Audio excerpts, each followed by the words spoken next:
अब आपको हम छत्तीसगढ़ का गणित बता देते हैं कि जब 2018 में विधानसभा के चुनाव हुए थे तो कुल सीटें वहां पर 90 हैं। कांग्रेस को मिली थी 68 सीटें और बीजेपी को मात्र 65 सीट मिली थी। अन्य जो लोग थे वो 7 सीटों पर सिमट गए थे। और अब देखिए कि जो प्रधानमंत्री हैं वो कहां थे, वो थे बिलासपुर में। उसका भी गणित आपको बताएंगे, लेकिन लोकसभा का चुनाव 2019 में हुआ वो गणित भी आपको बता देते हैं। छत्तीसगढ़ में लोकसभा की कुल 11 सीटें हैं, जिसमें से देखिए अंतर कितना है। बीजेपी ने 9 सीटों पर कब्जा किया था, कांग्रेस को मात्र 2 सीटें ही मिली थी और दूसरों के खाते में तो कोई सीट ही नहीं गई थी। अब इसके बाद ये हम आपको बताते हैं कि आज जहां प्रधानमंत्री नरेंद्र मोदी थे उस जगह का क्या गणित है, और ये जान लीजिए कि जो बीजेपी है उसके लिए ये जो राज्य है वो इतना अहम क्यों है, ये भी आपको पहले ही बता देते हैं। सत्ता में वापसी की चुनौती है उसके लिए, क्योंकि अभी वहां पर कांग्रेस की सरकार है। लोकसभा में देखा आपने कितने का अंतर था,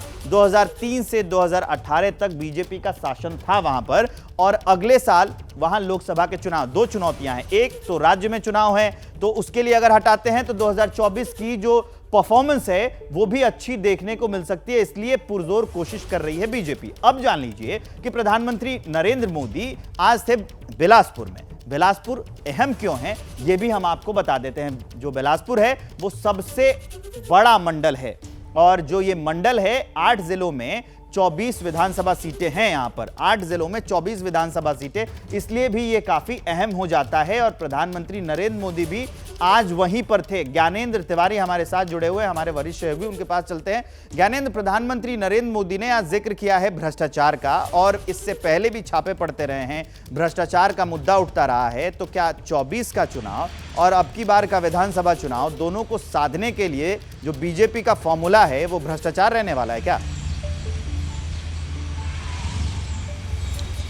बिल्कुल, भ्रष्टाचार तो केंद्र बिंदु में है ही विवेक, लेकिन 2-3 और महत्वपूर्ण मसले हैं जिसके बारे में हम अपने दर्शकों को बताना चाहते हैं। और वो इसलिए बताना चाहते हैं कि महिला आरक्षण बिल को बहुत सफाई से और 2023 के विधानसभा चुनाव में कैसे इसका लाभ मिलेगा, इसको आज प्रधानमंत्री मोदी ने बिलासपुर में बोल दिया विवेक। और उन्होंने कहा कि विपक्ष डर रहा है कि कहीं महिलाओं का वोटर हमें ना मिल जाए, इसलिए उन्होंने समर्थन किया है। दूसरी बात, ओबीसी पर जाऊंगा। ओबीसी पर इसलिए जाऊंगा विवेक क्योंकि राहुल गांधी इसी बिलासपुर के तखतपुर में आए थे, और राहुल गांधी ने यहां पहुंचकर यह कहा था कि 90 सेक्रेटरीज में केवल 3 ओबीसी, उन्होंने ओबीसी की बात छेड़ दी थी। 52% ओबीसी आबादी है छत्तीसगढ़ में। आज प्रधानमंत्री मोदी ने क्या कहा? आज प्रधानमंत्री ने कहा कांग्रेस गरीबों से नफरत करती है, ओबीसी को गाली देती है। रामनाथ जी को राष्ट्रपति बनाया तो कांग्रेस ने इसका भी विरोध किया। तो कुल मिलाकर आप देखिए किस तरह से ओबीसी की पॉलिटिक्स पर राहुल गांधी इसी बिलासपुर पर बोल कर गए थे, और प्रधानमंत्री मोदी ने भी उसी पर बात की है। इसके अलावा मोदी का मतलब गारंटी है, जो कहते हैं वो करते हैं, उन्होंने ये बात कही है। और ये जो छत्तीसगढ़ में परिवर्तन तय हो गया है, अगर प्रधानमंत्री इसी तरह से 16 दिन में दूसरी बार आए हैं, फिर जगदलपुर में आएंगे विवेक, और लगातार ये कहेंगे तय हो गया है, परिवर्तन तय हो गया है, छत्तीसगढ़ में सरकार बन रही है, इसका बहुत बड़ा असर होता है। और जो परसेप्शन बनता है उसी के आधार पर राजनीति होती है। तो जैसे जैसे चुनाव करीब आ रहा है, 14 एबीपी न्यूज के दर्शकों को बेहद महत्वपूर्ण जानकारी मैं अपने हर लाइव में बताता हूं, और वो ये है कि 14 सीट से 46 सीट तक पहुंचने के लिए जो मेहनत करनी चाहिए बड़ी चुनौती होगी ज्ञानेंद्र, ये बहुत बड़ी चुनौती होगी। और इसी को लेकर जो दोनों नेता हैं वो लुभाने की कोशिश कर रहे हैं। छत्तीसगढ़ के बगल में मध्य प्रदेश है, मध्य प्रदेश में राहुल गांधी थे, और शाहजहांपुर में जब राहुल गांधी थे तो उन्होंने भी कई मुद्दों को लेकर जो सरकार है शिवराज सिंह चौहान को, उसको घेरा है। अब हम आपको बता देते हैं कि चुनाव के लिहाज से मध्य प्रदेश जो है वो क्यों और कितना अहम है। 2018 में जीत के बाद भी कांग्रेस से सत्ता छीनी थी बीजेपी ने, जो आपको पता होगा। और जो 2020 में सिंधिया की बगावत थी, सबने देखा कि सरकार गिरी, बहुत राजनीतिक उथल पुथल हुए मध्य प्रदेश ने, वो दिन भी देखे हैं। कांग्रेस की सरकार उसके बाद गिर गई थी। 5 राज्यों में अब जो चुनाव होने वाले हैं उसमें सिर्फ मध्य प्रदेश ही ऐसा राज्य है जहां पर बीजेपी की सरकार है। 5 राज्यों में चुनाव है, सिर्फ मध्य प्रदेश में सरकार है बीजेपी की, और मध्य प्रदेश में 29 सीटें हैं लोकसभा की, इसलिए भी ये काफी अहम हो जाता है। और इस समय मध्य प्रदेश में बीजेपी की सरकार है। राहुल गांधी आज शाहजहांपुर में थे और वो ये लगातार आरोप लगा रहे थे कि सरकार में भ्रष्टाचार होता है, किसानों को उनका दाम नहीं मिल पाता है, और ये सब कुछ जनता तक पहुंचाने की कोशिश कर रहे हैं ब्रजेश राजपूत। तो आपको लगता है कि ये जितने मुद्दे रहने वाले हैं, राहुल गांधी जो गिना रहे हैं, ये हूबहू वहां पर पहुंच जाएगा जनता तक?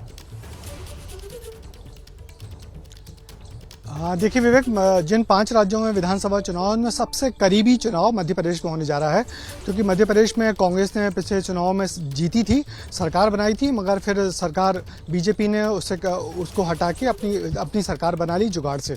और अब कांग्रेस के सामने फिर एक मौका है कि फिर उसी सरकार के दम पे अपनी सरकार बनाए। राहुल गांधी आए जरूर थे, उन्होंने कहा यह जा रहा था कि राहुल गांधी का कैंपेन जो जन आक्रोश यात्रा निकलने में शामिल हो रहे हैं, जीतू पटवारी की यात्रा में शामिल हुए, और उनको ये प्रोजेक्ट किया जा रहा था कि आज वहां से शंखनाद होगा। मगर राहुल गांधी ने शुरुआत तो बेहतर की, मध्य प्रदेश सरकार की कुछ नाकामियां गिनाई, मगर उनका भाषण का अधिकतर बड़ा हिस्सा वही रहा जो सब जगह होता है। जैसे हमारे ज्ञानी ने बताया कि बिलासपुर में जाकर उन्होंने जिस ओबीसी का जिक्र छेड़ा था, ओबीसी रिजर्वेशन की बात की थी, वही ओबीसी रिजर्वेशन की बात यहाँ शाहजहांपुर में भी की, और बार बार इस बात को कहा कि यदि हमारी सरकार बनेगी तो हम जातीय मतगणना करा के ओबीसी समाज को उसका हक देंगे, क्योंकि जो मोदी सरकार है ओबीसी समाज को उसका हक नहीं दे रही, उसके साथ भेदभाव कर रही है। तो मुद्दे उन्होंने भले ही राष्ट्रीय गिनाए, मगर कोशिश यही की कि मध्य प्रदेश में सरकार बीजेपी की जाए और कांग्रेस की आए। तो कुल मिला के राहुल बहुत कनेक्ट नहीं कर पाए जनता से, और जनता जिस उम्मीद से आई थी बहुत निराश होकर लौटी कि राहुल गांधी के भाषण में वो मजा नहीं था, और भाषण वैसा नहीं लगा कि मध्य प्रदेश में शिवराज सरकार को पलटने के लिए वैसा कोई अच्छा भाषण दिया गया हो। पूरे वक्त उनका भाषण राष्ट्रीय मुद्दों के इर्द गिर्द घूमता रहा, और वो मुद्दे ऐसे थे जो बहुत लंबे समय से राष्ट्रीय राजनीति में चर्चा में हो, और जिनको मध्य प्रदेश के लोग टीवी चैनल्स पे तमाम जगह सुनते समझते रहे। लोगों को उम्मीद थी कि शिवराज सरकार के खिलाफ कोई बड़ा बिगुल फूकेंगे, मगर ऐसा करने में राहुल नाकाम रहे। जी तो ऐसा और इस तरह से माफ कीजिएगा, मध्य प्रदेश की राजनीति को साधने की कोशिश की राहुल गांधी ने। जैसे ही घड़ी का काटा दोपहर 2:30 पे आए, बबीता जी का दिल सास बहू साजिश के लिए मचल जाए। और ये है इनकी बहू, पूरे दिन ऑफिस की टेंशन हो जाए गॉन जब ये करें अपना फेवरेट शो फ्री टाइम पे ऑन। इनकी तरह आप भी देखिए अपना फेवरेट शो अपने टाइम पर, और डाउनलोड कीजिए एबीपी लाइव ऐप अपने स्मार्ट टीवी पर।